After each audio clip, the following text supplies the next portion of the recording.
accepting the invitation. And thank you so much, Professor Sanija, for inviting her.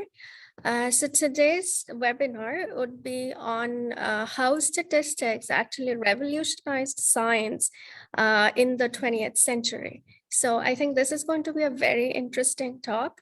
And Professor Sanija will be introducing our speaker, who is also an ISI elected member.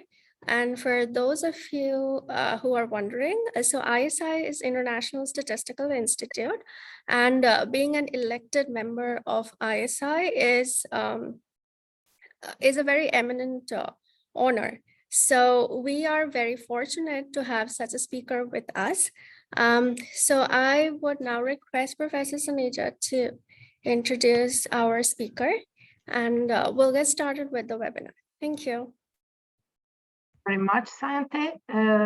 It is my honor and my pleasure to introduce myself in front of such a distinguishing audience. My name is Ksenia Domicic. I'm professor of statistics from Croatia and Caucus for Women in Statistics country representative.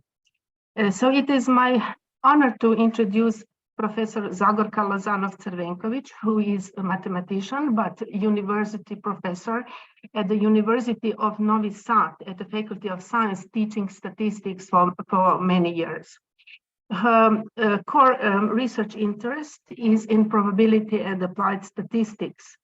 And she is teaching not only at the Faculty of Science, she is also teaching at other faculties of informatics, medicine, agriculture, pharmacy, and so on in her country.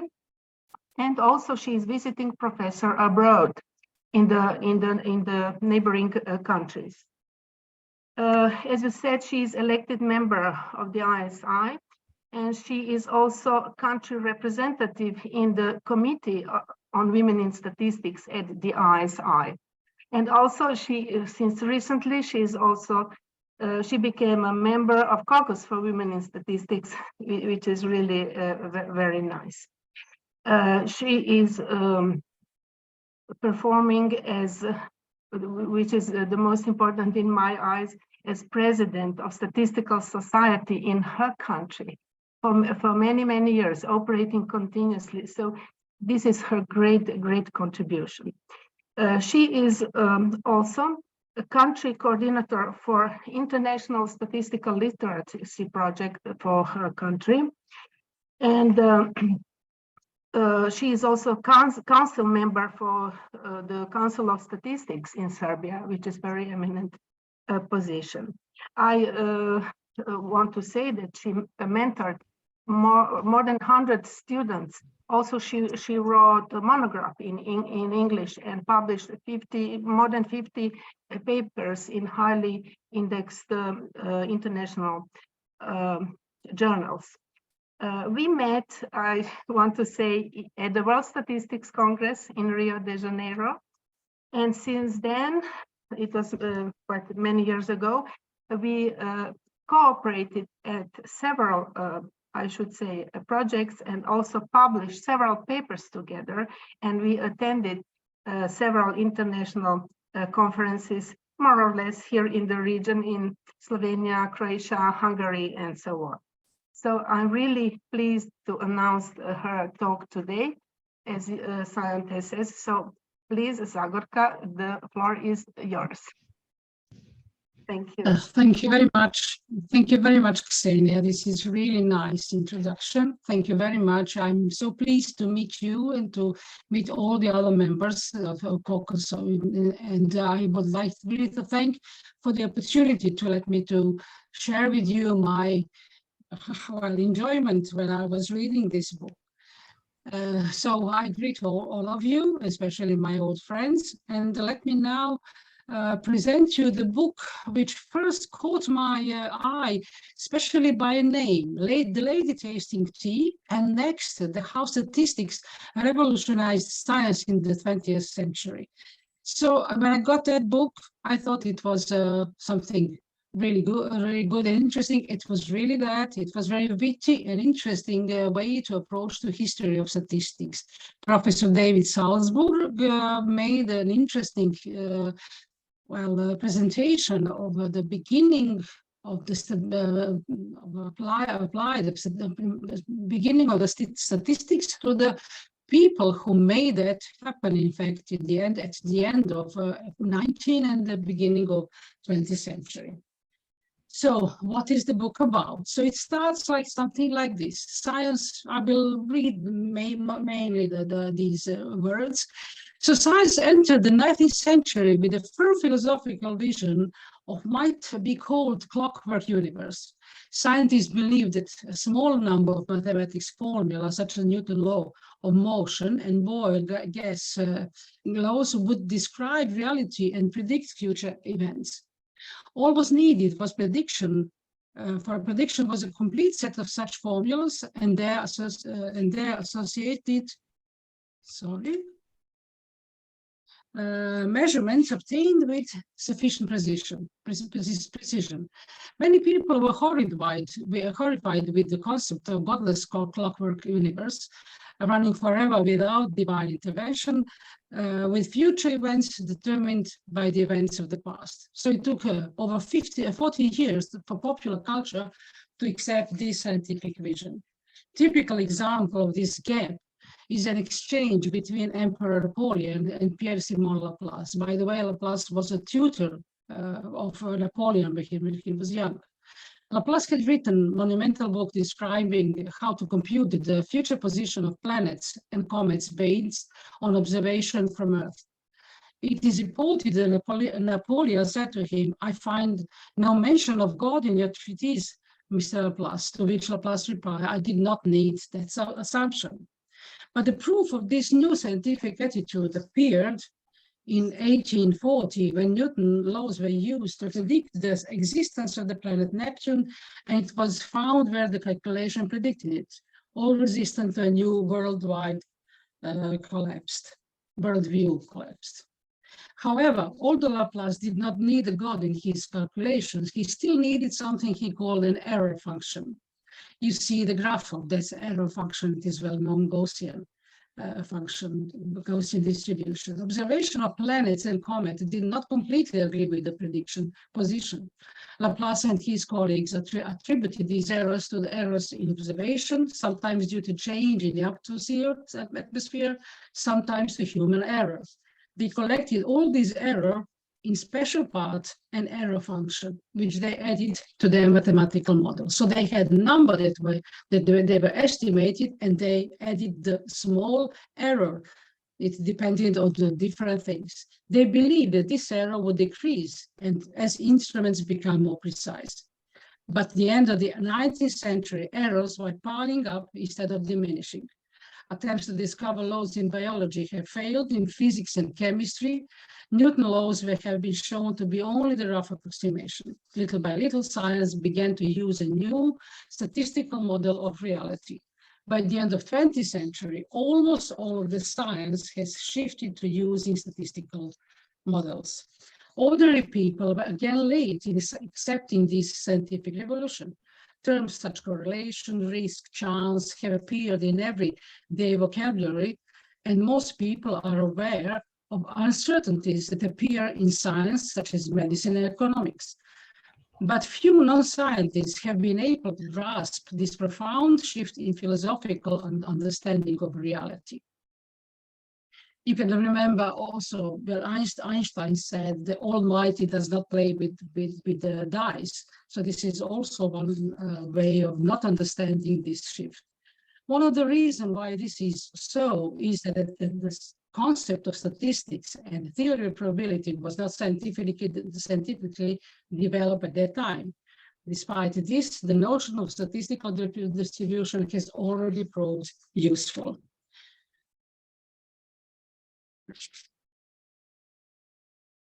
So this book is an attempt to describe the statistical revolution in science in the 20th century, at the end of 19th and 20th century, beginning of the 20th century, by means of the people who participated in that revolution. The reader will not gain knowledge, but as our author says, you will not gain knowledge by reading the book to statistically analyze the data. But the author hopes that the reader will at least partially succeed in understanding the shift in basic philosophy that is represented by the statistical view of science. So the author asks, so where could a non-mathematician begin to understand this revolution in science? The author thinks it is good to start with the lady tasting tea. So it was in Cambridge. On the right-hand side, you see Cambridge. And it was the professors and their wives were sitting in the garden for afternoon tea. One of the women insisted that she can differ, so she can tell the difference, whether the taste, so how the tea taste is, depending on that, whether you first put milk, then tea, or you first put tea and then milk. She thought, I can taste the difference.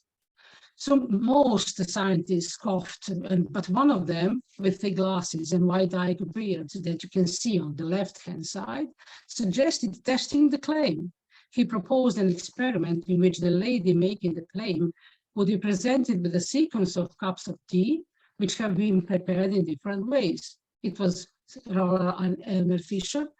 He was then in his late 30s. Soon many who were present joined him, preparing cups of tea in various ways, offering them to a lady and recording her answers.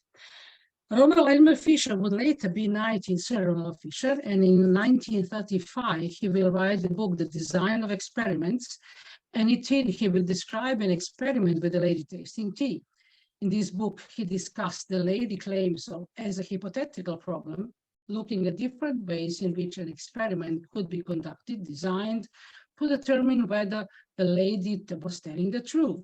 Fisher describes all possible outcomes of such an experiment, how many cups should be offered to her, in what order. He calculates the probability of different outcomes, but nowhere he does state that such an experiment has ever been performed or what the outcome of such experiment was. Fisher's book on the design of experiments was an important part of that revolution that took place in science in the first of the 20th century. We know that how experiments are important in science, and even before his book on design of experiments, scientific experiments had been conducted for hundreds of years.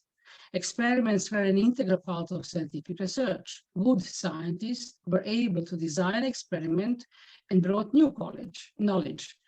But bad scientists performed experiments that resulted in a lot of data but did not contribute to increasing knowledge. In the 19th century, scientists rarely published the results of their experiments. Instead, they described their conclusions and published data that supported the truth of those conclusions. For example, you know about the scientist Gregor Mendel. He did not show the results of all his experiments in breeding peas. He would describe a series of experiments and then wrote, the first 10 members of both series of experiment may serve as an illustration. In the 1940, Fisher examined Mendel's illustrations of data and found that the data were too good to be true. They did not display the real randomness that should have occurred in such experiments. We will turn back to Fisher a little bit later. Okay.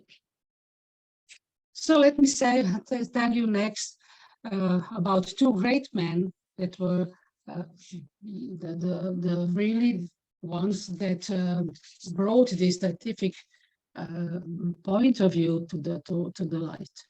So you see Carl Pearson and Sir Francis Galton. So the author says, as in other revolutions in human thoughts, it is difficult to determine the exact moment when the idea of statistical model became part of science. Some examples can be found in the works of German and English scientists in the early 19th century, and there are some hints in the work of Johannes Kepler. The author of the book connects the beginning of statistical revolution with the work of Carl Pearson in 1890s. So they were all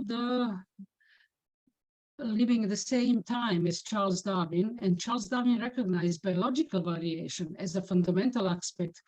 As we know, the variation is the fundamental in statistics. So he realized that it's a fundamental aspect of life in the basis of his theory of the survival of the fittest. but it was his colleague Carl Pearson who first recognized the underlying nature in statistical models, and now they offer something different from a deterministic view of 19th century science. Just to mention one of the interesting things, the book is full of these little witty, interesting things. So the real name of Carl Pearson is Carl, spelled with C, but as he fell under the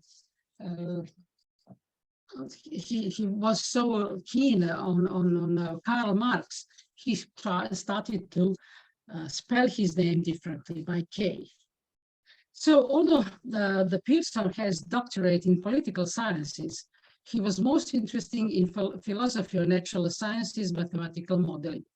In 1880, he published the book Grammar of Science, which went through many editions and was considered one of the great books in the field of natural sciences and mathematics at the period before the start of First World War. So let me first tell me a few things about Francis Galton, and then I will turn back to Pearson. During this period of his life, Pearson fell under the influence of another English scientist, Francis Galton. He's an amazing scientist. To most people, Galton is known as an inventor, someone who discovered fingerprints. That is the method of how to classify and identify them. He was very wealthy. He was an amateur scientist who tried to bring mathematical rigor to biology. One of his first investigations concerned the heritability of the trait of genius with the aim to proving Darwin's theory of inheritance. He was a cousin of Charles Darwin. He collected data on pairs of sons and fathers who were known for high intelligence. However, the problem turned out to be very complicated. Among other things, at the time, there was no good measure of intelligence. So he began studying hereditary traits that could be more easily measured, which is height. Galton established a biometric laboratory in London, inviting families to come and undergo the measurement. In this laboratory, he collected data on height, weight, size of individual bones, and other characteristic family members, which were easier to measure. He and his assistants presented these data in tables and examined them. Galton was looking for a way to predict the height and weight of children from information about their parents, trying to find the mathematical formula. It was obvious that tall parents tend to have tall children, but he was looking for a mathematical formula to describe this relationship. However, it turned out that sons of very tall fathers tend to be shorter than their fathers, and that sons of very short fathers tend to be taller than their fathers. It was as if there was some invisible force that was pulling people's height away from extremes and toward the very average value. Galton called this phenomenon regression towards the mean. It appears in almost all scientific observation. Galton, thinking about this phenomena, realized that such behavior could be predicted even before all measurements, because otherwise, after many generations, humanity would consist of very tall and very short people. Galton introduced also a measure of association, the correlation coefficient, and gave a formula for calculating it. And the term correlation had become commonplace in everyday speech, often to denote something much vaguer than Galton's coefficient. But his correlation formula, Galton claimed he came close to a new revolutionary idea that would change science in the 20th century. But this idea was first fully formulated by his student Carl Pearson. So to understand this profound idea of Pearson, it is necessary to discard all preconceived notions about science. What we always associate with science is measurement. Carefully, measurements are made and used to derive formulas that describe nature. However, small, foreseen, unforeseen, and unnoticeable errors always appear, as we said before. What is obtained as a result of a measurement is a set of numbers, scattered numbers, none of which of them completely accurate, but each of which can be used to get a good estimate of the quantity being measured. Pearson's idea is that the result of the experiment is not to be seen as a number of themselves, but examples of the scattering numbers, rather the distribution of numbers. These distribution numbers can be described using a mathematical formula that can be used to determine the probability that in one measurement the observed phenomena will take the value of predetermined number. What value the measurement will have in an individual experiment cannot be determined, of course, in advance. We can only talk about the probability of certain values. The results of individual experiments are random in the sense that they cannot be predicted.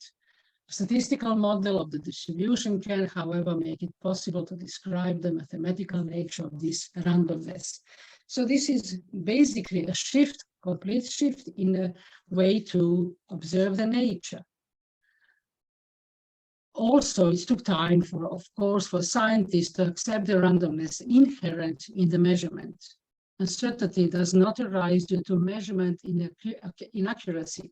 It is inherent in the nature. At first, deviations were placed in a separate section as measurement errors as done by Laplace. So he had the number that is measured plus the error.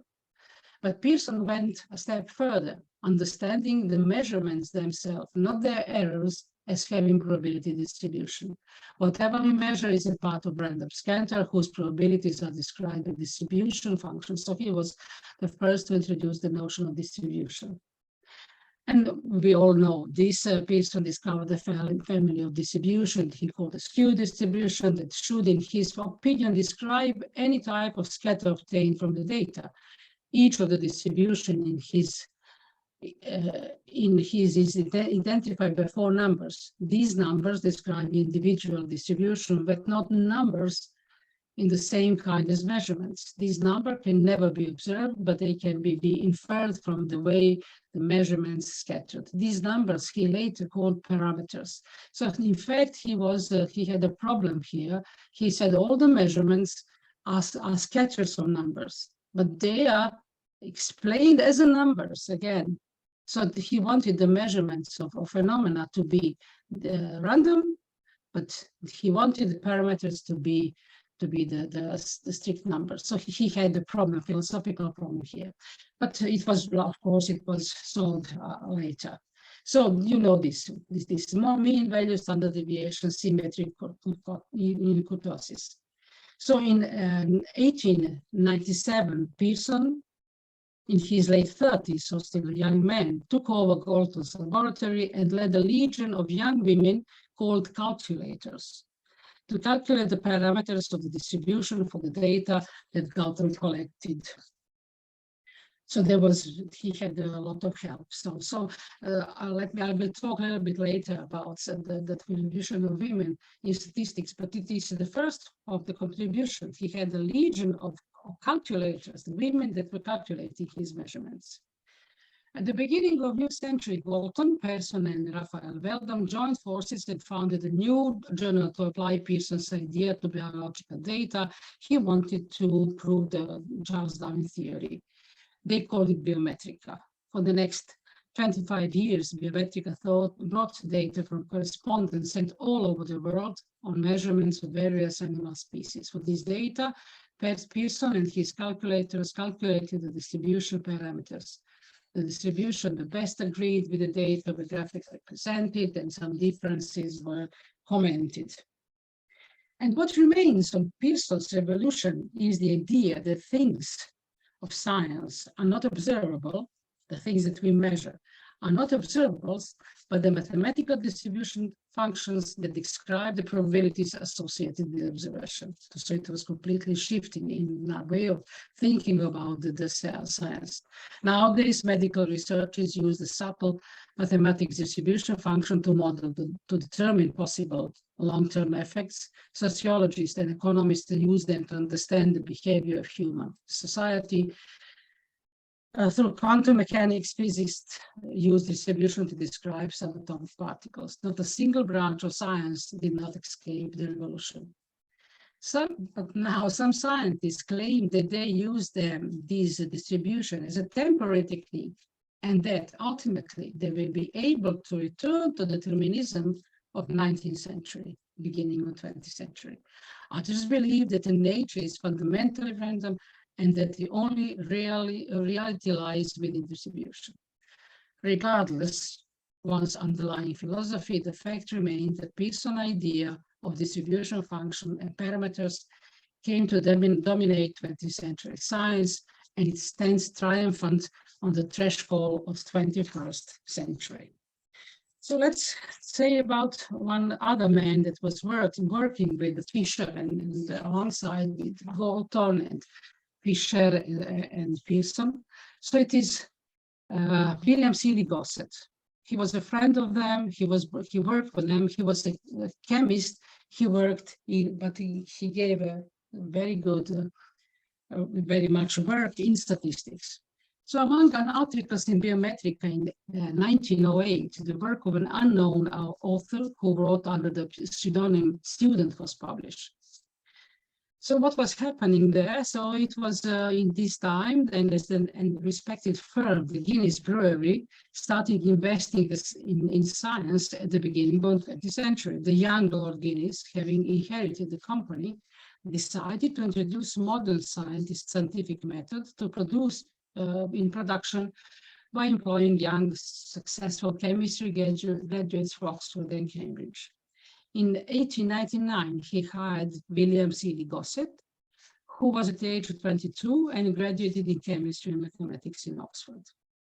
In his first published paper in 1904, Gossett presented a mathematical solution to a problem related to beer production. When the mixture is ready for fermentation, careful measures measure the amount of yeast is added to it. The yeast was stored in containers full of liquid, and before adding this mixture, the workers had to measure how much yeast was in these such containers. They had to measure the concentration to know how much liquid to pour in the container.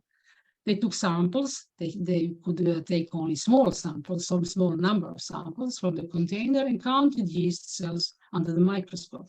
It was important to know the accuracy of such measurements because the amount of yeast had to be strictly controlled.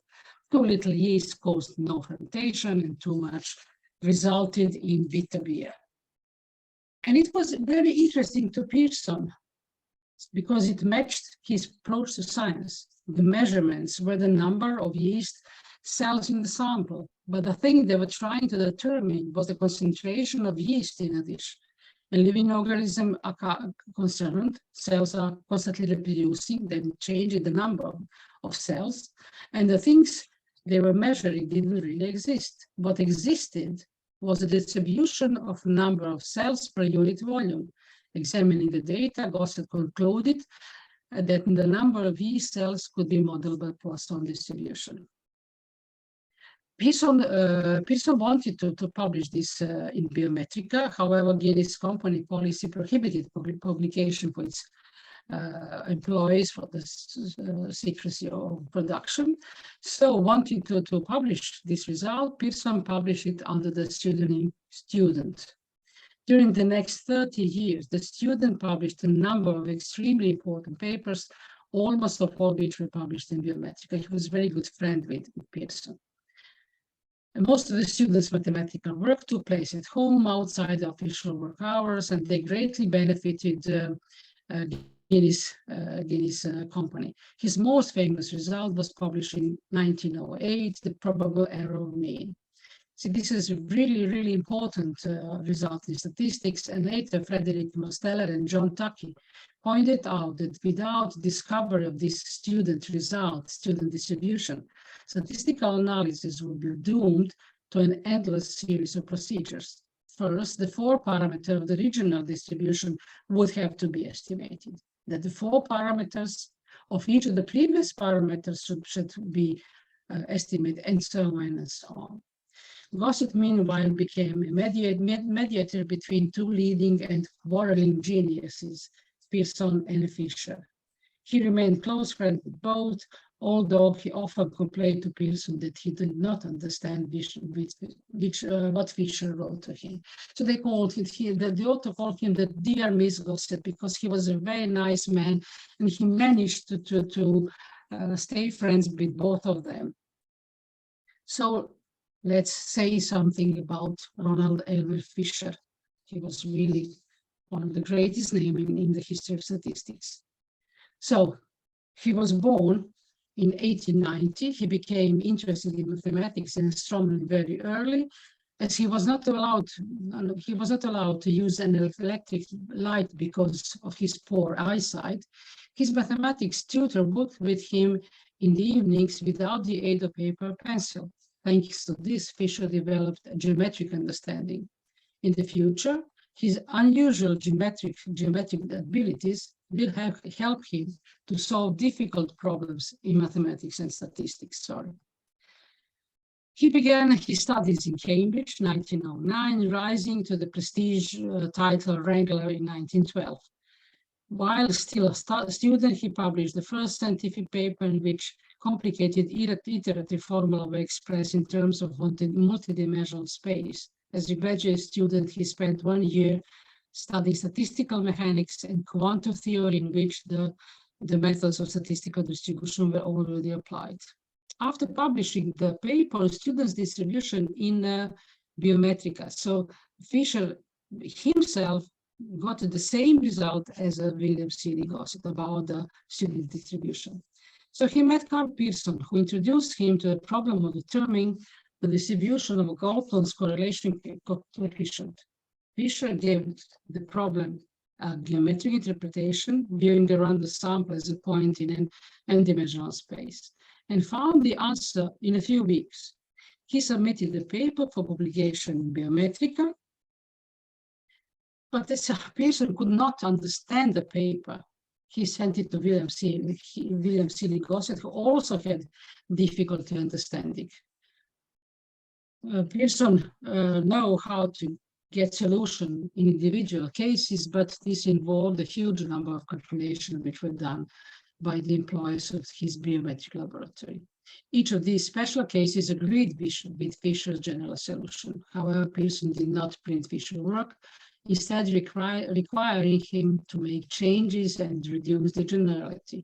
He kept the paper for 1 more year, while his assistants calculated a large table of this distribution for selected parameter values.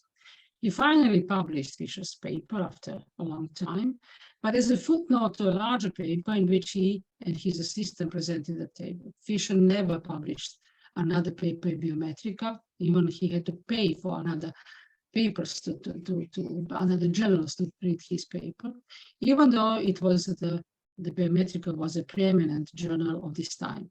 In the future, Fisher and Pearson will constantly clash.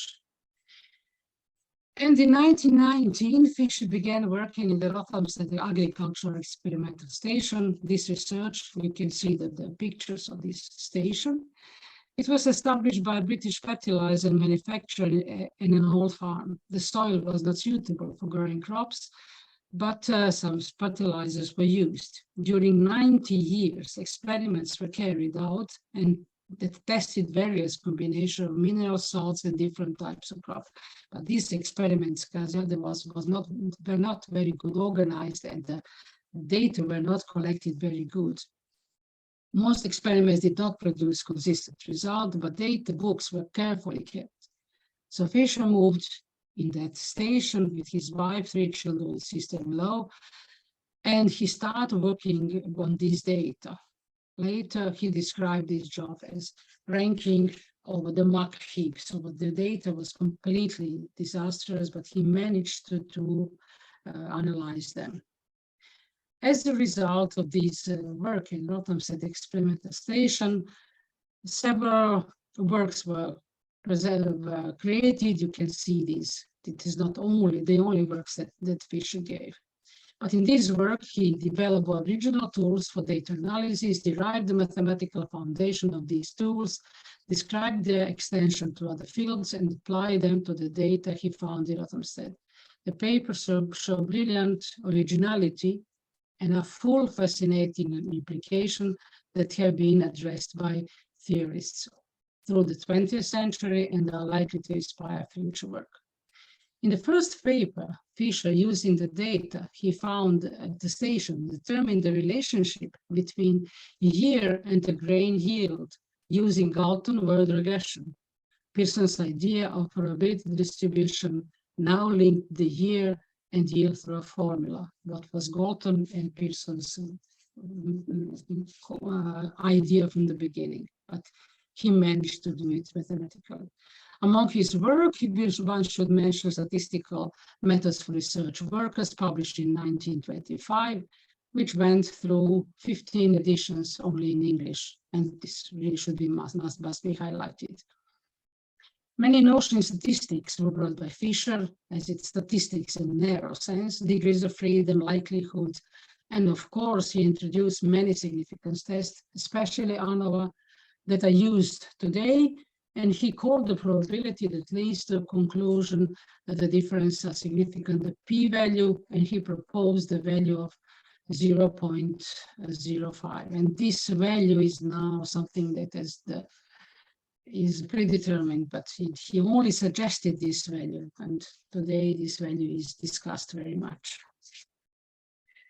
So those are at the beginning, the people at the beginning of Worth, and many other names are mentioned in the book. Egon Pearson, who gave the theorem about testing hypotheses. Chester Bliss, with very interesting his life. He was at the beginning of 20th century. He went to Stalin's Russia, and luckily managed to escape the prosecution there. And so it is really interesting story. Frank Yates, Edward Deming, who worked in Japan after the Second World War and brought the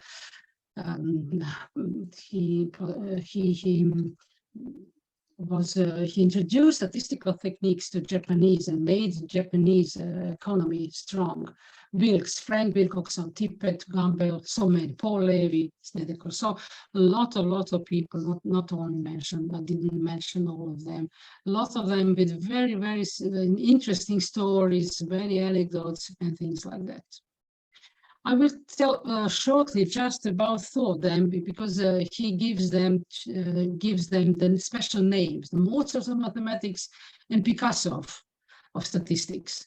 The Mozart of mathematics, he said it was Andrei Nikolaevich Kolmogorov because he brought his first result as a young child. So Fisher was not the only genius when it came to the development of statistical methods in the 20th century. Andrei Nikolaevich Kolmogorov was 13 years younger than Fisher, and he had a huge impact in development of probability theory and mathematical statistics. He was born 1903 in southern Russia. At the age of 5, he discovered that the sum of first k odd numbers equal to the square of k, and this result was published at the local school magazine called The Sparrow, and his aunt was organizing this magazine. The other results were also published in this magazine, such as in how many ways it is possible to sew a button with 4 holes. So he was 5 years then. At 14, Kolmogorov learned advanced mathematics from encyclopedia, giving the proofs that it was missing. In high school, he drove the physics teacher crazy by making a sequence of perpetual mobile machines in which professor could not find a fault. Of course, Kolmogorov carefully hid it. He finished high school before the deadline, and his professors were very glad that he left the school earlier. And at the age of 17, enrolled in the University of Moscow. During postgraduate studies in mathematics, he had 14 subjects, and the final exam consisted in producing an original paper from the subject of the choice of a student. Few students submitted more than one paper, and Kolmogorov gave original result in all 14 subjects. As a young man, he gave a lot of contribution to statistics and probability. He's one of the great mathematicians of the 20th century. He produced many original results in various fields of science, and at the same time, he found completely original methods and technique of proving that. Also, he did not work only in mathematics, he worked in statistics. We worked in applying probability and statistics in all different areas, physics, biology, and philosophy. So it is hard to say where did not he leave his mark. Of course, the main things is mathematical foundation, probability theory, and his work in random processes. Throughout the book, Our author also all the time asks, what does probability mean in real life? And it was the question that Kolmogorov always asked.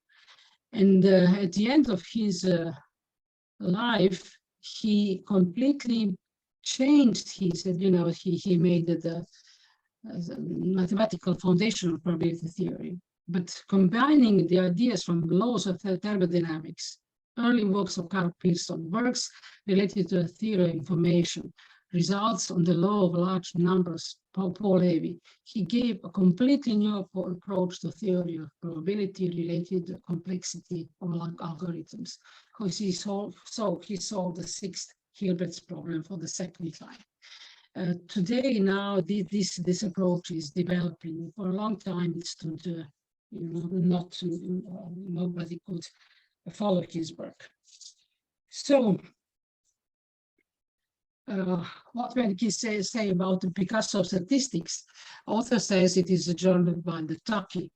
He was born in 1950. He completed his study in chemistry. He continued postgraduate studies at Princeton, where he received his doctorate in 1939.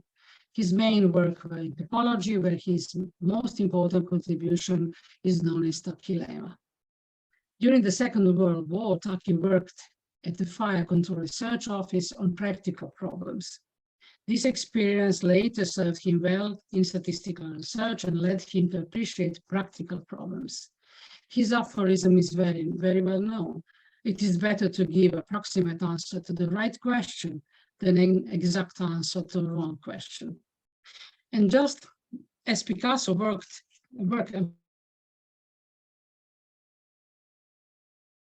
classicism, ceramics, where he introduced revolutionary changes in each of these areas. The diversity of Taki contribution to mathematics and statistics is simply impressive. He dealt with random processes where he found computer techniques for analyzing long series of correlated data known as fast Fourier transform. In statistics, he introduced explanatory data analysis, box and whiskers, and stem and leaf diagrams, and many different ways of presenting data. He introduced the words bit and software. Also, apart from time series, he dealt with linear models and generalized and featured early works using robust methods. Wherever he left his mark, the statistics was never the same. So it was Picasso of statistics. So as I mentioned, in the book you can find many men working in this field of statistics with a lot of interesting facts about them with their everyday life, but also the author mentions women in statistics. So one must mention Florence Nightingale, who is a legendary English Victorian figure, and she was a terror to members of parliament and the British Army generals whom she confronted. Besides being the founder of the nursing profession, she was gentle, self-sacrificing, giver of mercy. She was also a self-educated statistician.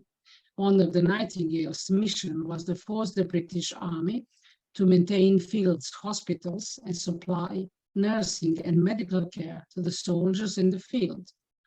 To support her position, she plowed through the piles of data from army files. Then she appeared before the Royal Commission with a remarkable series of graphs. In them, she showed how most of the deaths in the British Army during the Crimean War were due to illness contracted outside the field of battle or that occurred long after action because of the wounds suffered in the battle but left unattended. You can see the one graph that she presented. It was a pie chart and polar diagram, and this is the way that she displayed her message. During her life, she used to retreat in village of Irvington, where she would always be welcomed by her friends, the Davids.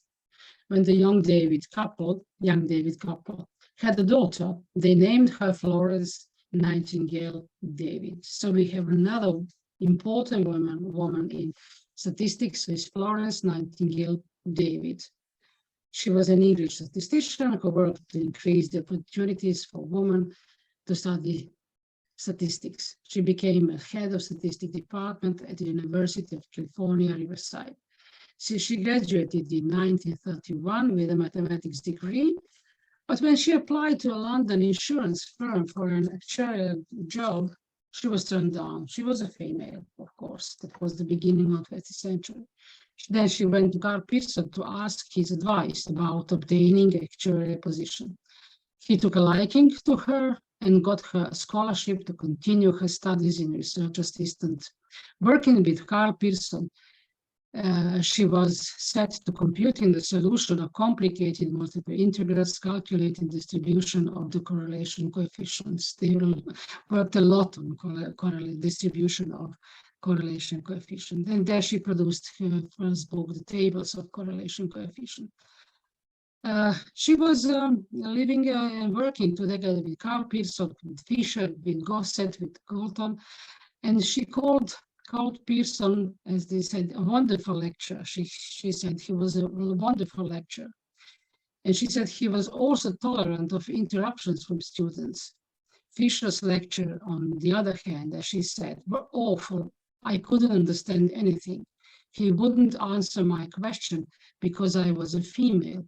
So Florence Nightingale David used to sit on the lectures of Fisher. He used to sit by a male colleague and tell him, ask him that. So the male colleague was asking the questions, and only then Fisher would reply. So she worked with Jerzy Neumann, Egon Pearson, Gossett, Fisher. She published papers, including one very important with Jerzy Neumann on generalization of seminar theorem by A.A. Markov. Almost in every branch of statistics theory, one can find references to papers by Florence Nightingale David. During the Second World War, she worked in the Ministry of Home Security, at the Ministry of Home Security, trying to anticipate the effect of bombs that might be dropped on population centers in London. Estimates of the number of casualties, the effects of bomb on electricity, water, and sewage systems, and other potential problems were determined from statistical models she built. As a result, the British were prepared for the German Blitz of London in 1940 and 1941. She succeeded Jerzy Neumann as a chair of the department at the University of California, Berkeley. Later, she founded the chair and she founded and chaired the statistics department at University of California, but in Riverside. Later, then in her work, she applied this work that she worked at the beginning of the Second World War on the effect of bombs in London to a completely different problem in archaeology. One friend of her was an archaeologist, and he helped him find some things in the fields that he was working. And she said, it is curious that there's a sort of unity among the problems, don't you think? There's only about half a dozen of them that are really different. And Florence Nightingale David contributed to the literature of all of them. And finally, but certainly not the least, I will tell you something about Gertrude Mary Cox. So in the book, you can find about other women, but I choose these three.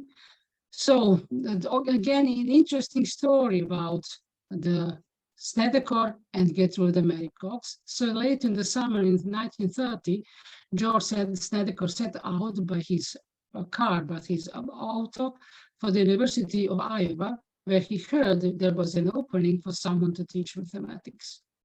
Due to knowing nothing about the geography of Iowa, he eventually found himself in Iowa State of College in Ames. He stayed there and eventually created the Department of Statistics that was the first such department in the United States. The Statistical Laboratory and Department of Statistics, so Ames, Iowa, became one of the most important centers of statistical research in the world.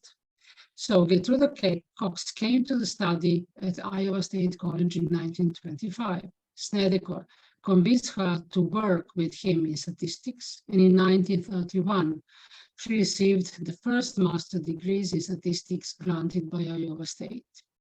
In 1940, Frank Graham was setting up a statistical laboratory, and eventually a statistics department. He asked Snedekor to recommend a man to head such a department. Snedekor drew a list of 10 men and asked Gertrude Cox to verify the list and ask what she thought of it. She looked it over and asked, "And what about me?" So Snedekor added a line to this letter. "These are 10 best men I can think of, but if you want the best person, I recommend Gertrude Cox." In Wikipedia, you can find little bit different names to the story, but the story is the same. So she turned to be not only an excellent experimental scientist and a wonderful teacher, but also a remarkable administrator. Her students went on to take major position in industry, academia, and government.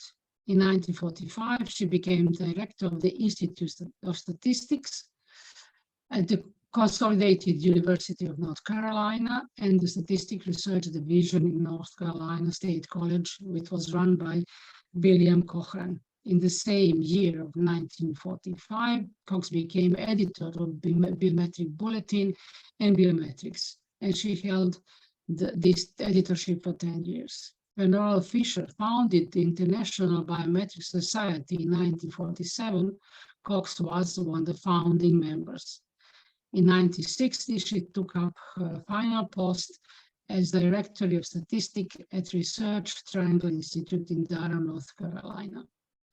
So there are a lot of women other that mentioned in the book, and I just wrote them here, there. I will not read all of them, but Paula Norwood, Mavis Carroll, Stella Cunliffe of Great Britain was the first woman to be named president of the Royal Statistical Society.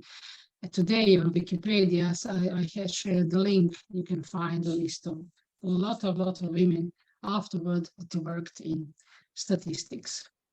So at the end, I will quote the author. So as we enter the 21st century, the statistical revolution in science stands triumphant. It has vanquished determinism from all but a few obscure corners of science. It has become so widely used that its underlying assumption have become part of the unspoken popular culture in the Western world. It stands triumphant on the feet of clay. Why? Somewhere in the hidden corner of the future, another scientific revolution is waiting to overthrow it, and the men and women who will create this revolution may already be living among us. You can see a few references, and I thank you very much for listening to me. Thank you very, very much for this wonderful talk. It was actually very fascinating to learn about all the statisticians about whom we study in our books. And now we are getting to know the story behind all of their discoveries. Especially I'll say student, because when I was a student, I used to wonder why somebody had a name student, but now we know that actually that was one of his pen name. So it was his nickname. Yeah. So thank you. Yes. Yeah. So thank you so much for this wonderful presentation. And thank you all for coming to our June webinar. Yeah. So, are there any questions, maybe? Yes. So any questions from anyone? Yes.